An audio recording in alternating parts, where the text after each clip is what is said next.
ಎಲ್ಲರಿಗೂ ನಮಸ್ಕಾರ. ಇದು ಕಲಬುರಗಿ ಜಿಲ್ಲೆ ಸೇಡಂ ತಾಲೂಕಿನ ಮಲ್ಕೇಡ್ ಗ್ರಾಮದಲ್ಲಿರುವ ಅಲ್ಟ್ರಾಟೆಕ್ ಸಿಮೆಂಟ್ ಕಾರ್ಖಾನೆ. ಈ ಕಾರ್ಖಾನೆ ಯಾತ್ರ ವಾಯುಮಾಲಿನ್ಯ ಮಾಡ್ತಾ ಇದೆ ಅಂತ ನಿಮಗೆ ನಾನು ಫೇಸ್ಬುಕ್ ಮುಖಾಂತರ ಇನ್ಸ್ಟಾಗ್ರಾಮ್ ಲೈವ್ ಮುಖಾಂತರ ತೋರಿಸ್ತಾ ಇದ್ದೀನಿ.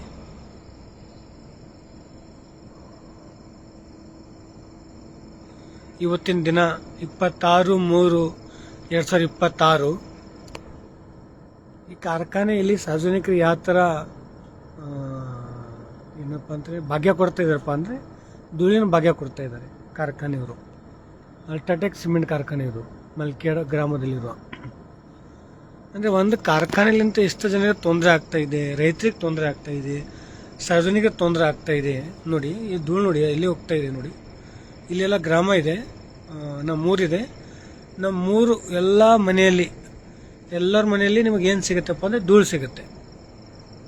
ಇದು ಧೂಳು ಕಟ್ಟಿಟ್ಟ ಬುತ್ತಿ. ಇದು ಈ ಧೂಳು ಏನಾಗ್ತಾ ಇದೆಯಪ್ಪ ಅಂದರೆ ನಾವು ಅಡಿಗೆ ಮನೆ ಸೇರ್ತಾ ಇದೆ, ಕುಡಿಯೋ ನೀರು ಕೂಡ ವಿಷ ಆಗ್ತಾ ಇದೆ ಈ ಧೂಳಿನಿಂದ. ಅಂದರೆ ಈ ಧೂಳಿನಾಗ ನಾವು ಇಲ್ಲಿ ಬದುಕಬೇಕಾ? ಈ ಧೂಳಿನಿಂದ ಅಂದರೆ ನಾನು ಸಂಬಂಧಪಟ್ಟ ಪರಿಸರ ಅಧಿಕಾರಿಗಳಿಗೆ ದೂರು ಕೊಟ್ಟಿದ್ದೀನಿ, ಮಾನ್ಯ ಜಿಲ್ಲಾಧಿಕಾರಿಗಳಿಗೆ ದೂರು ಕೊಟ್ಟಿದ್ದೀನಿ, ಮತ್ತು ಅಧ್ಯಕ್ಷರು ಹಾಗೂ ಕರ್ನಾಟಕ ರಾಜ್ಯ ಮಾಲಿನ್ಯ ಮಂಡಳಿ ಸದಸ್ಯರು ಮೆಂಬರ್ ಸೆಕ್ರೆಟರಿ ಅವರಿಗೂ ಕೂಡ ಈ ಕಾರ್ಖಾನೆ ದೂರು ಕೊಟ್ಟಿದ್ದೀನಿ. ಆದರೆ ದೂರು ಕೊಟ್ಟರೆ ಕೂಡ ಈ ಕಾರ್ಖಾನೆಯವರಿಗೆ ನೋಟಿಸ್ ಕೊಟ್ಟು ಕಾರ್ಖಾನೆ ಅಧಿಕಾರಿಗಳು ಕರೆದು ಬೈದರೂ ಕೂಡ ಈ ಕಾರ್ಖಾನೆಯವರಿಗೆ ಇತ್ತೀಚೆಗೂ ನಾಚಿಕೆ ಮಾನ ಮರ್ಯಾದೆ ಏನಿಲ್ಲ.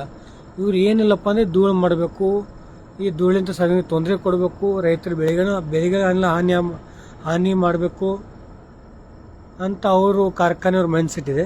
ಅಂದರೆ ನಾನು ಅಧಿಕಾರಿಗಳಿಗೆ ಯಾಕೆ ಹೇಳ್ತೀನಪ್ಪ ಅಂದರೆ, ನೀವು ಹಗಲತ್ತು ಬಂದು ಕಾರ್ಖಾನೆ ಪರಿಶೀಲನೆ ಮಾಡ್ತೀರಿ, ಕಾರ್ಖಾನೆ ಬಂದಿಗ ಪರಿಶೀಲನೆ ಮಾಡ್ತೀರಿ. ಈ ಕಾರ್ಖಾನೆ ಸ್ಟಾರ್ಟ್ ಇದೆ, ಈ ಕಾರ್ಖಾನೆ ಧೂಳು ನೋಡಿ ಯಾವ ಥರ ಹೋಗ್ತಾ ಇದೆ. ಇದರಲ್ಲಿಂದ ಬದುಕಲಾಕ ಸಾಧ್ಯ ಸಾರ್ವಜನಿಕರಿಗೆ? ಈ ಧೂಳಿನಿಂದ ಇದು ಬೂದಿ ಇದೆ ಸಿಮೆಂಟ್ ಕಾರ್ಖಾನೆದು. ಆಲ್ಮೋಸ್ಟ್ ಎಲ್ಲ ಗ್ರಾಮದ ಅಂದರೆ ನಮ್ಮ ಬಿಗ್ಗಾಂವ್, ಹುಡುಗಿ, ಹಂಗನಳ್ಳಿ, ಮಲ್ಕೆ ಸ್ಟೇಷನ್ ತಾಂಡ, ಕಿಶನ್ ತಾಂಡ, ಲಕ್ಷ್ಮಣ್ ತಾಂಡ, ಭೀಮ್ ನಗರ್, ರಾಜೀವ್ ನಗರ್, ಎಲ್ಲ ಗ್ರಾಮಗಳಿಗೆ ಎಲ್ಲ ಜನರಿಗೆ ಆಲ್ಮೋಸ್ಟ್ ಎಲ್ಲ ರೋಗಗಳು ಬಂದಿದೆ.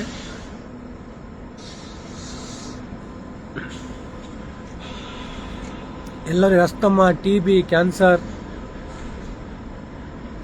ಇನ್ನಿತರ ಕಾಯಿಲೆಗಳು ಬರ್ತಾ ಇದೆ.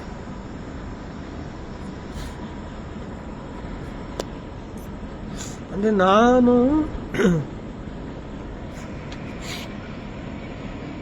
ಈ ಕಾರ್ಖಾನೆಗೆ ಅಧಿಕಾರಿಗಳಿಂದ ಅಂಜಿಕೆ ಹೋಗ್ಬಿಟ್ಟಿದೆ.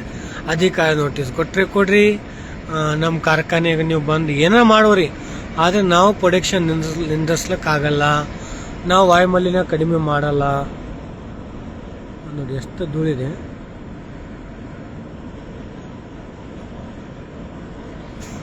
ನಮ್ಮ ಗ್ರಾಮದ ಅಧಿಕಾರಿ ಮತ್ತು ಜನಪ್ರತಿನಿಧಿಗಳು ದೊಡ್ಡ ದೊಡ್ಡ ಹುದ್ದೆಗಳಿದ್ದಾರೆ. ನಮ್ಮ ಸೇಡಂ ತಾಲೂಕಿನ ಸಚಿವರು ಹಾಗೂ ಶಾಸಕರು ಡಾಕ್ಟರ್ ಸಂಭಾಷ್ ಪಾಟೀಲ್ ಇದ್ದಾರೆ. ಅವ್ರ ಗಮನ ಕೂಡ ತಂದಿದ್ದೀನಿ. ಸರ್, ನಮ್ಮ ಗ್ರಾಮದ ಸಿಮೆಂಟ್ ಕಾರ್ಖಾನೆಯಿಂದ ನಮಗೆ ಬಹಳ ತೊಂದರೆ ಆಗ್ತಾ ಇದೆ, ಈ ಥರ ವಾಯುಮಾಲಿನ್ಯ ಮಾಡ್ತಿದ್ದಾರೆ, ಸಾರ್ವಜನಿಕರಿಗೆ ತೊಂದರೆ ಆಗ್ತಾ ಇದೆ, ರೈತರ ಬೆಳೆಗಳೇ ಆಗ್ತಾ ಇಲ್ಲ ಅಂತ ಇದ್ರ ಗಮನಕ್ಕೆ ತಂದರೂ ಕೂಡ ಆಯ್ತು ನೋಡೋಣ ಅಂತ ಹೇಳ್ತಾರೆ. ಅವ್ರಿಗೆ ಪತ್ರ ಮುಖಾಂತರ ದೂರು ಕೂಡ ಕೊಟ್ಟಿದ್ದೀನಿ. ಆದರೂ ಕೂಡ ಈ ಕಾರ್ಖಾನೆ ಮೇಲೆ ಯಾವ ಅಧಿಕಾರಿಗಳು ಆ್ಯಕ್ಷನ್ ತಗೋತಾರೆ, ಜನಪ್ರತಿನಿಧಿಗಳು ಹಾಗೂ ಪ್ರಿಯಾಂಕಾ ಖರ್ಗೆ,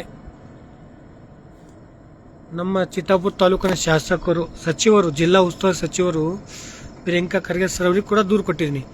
ಇದು ಅಲ್ಟ್ರಾಟೆಕ್ ಸಿಮೆಂಟ್ ಕಾರ್ಖಾನೆ ನಮಗೆ ಭಾಳ ತೊಂದರೆ ಆಗ್ತಾ ಇದೆ, ವಾಯುಮಾಲಿನ್ಯ ಆಗ್ತಾ ಇದೆ. ಈ ಕಾರ್ಖಾನೆ ಯಾವ ಥರದ ಆ್ಯಕ್ಷನ್ ತಗೋರಿ ಸರ್. ನಾವು ಬದುಕಬೇಕಂದ್ರೆ ಭಾಳ ಕಷ್ಟನಾಗಿದೆ. ನಾವು ಯಾವ ಜನ್ಮನಾಗ ಪಾಪ ಮಾಡಿ ಬಂದೀವಿ ಸರ್, ಈ ಜೀವನ ನಮಗೆ ಈ ಥರ ಸಿಗ್ತಾ ಇದೆ ಧೂಳು ಅಂತ. ನೋಡಿ ಎಷ್ಟು ಧೂಳು ಬರ್ತಾ ಇದೆ ನೋಡಿ.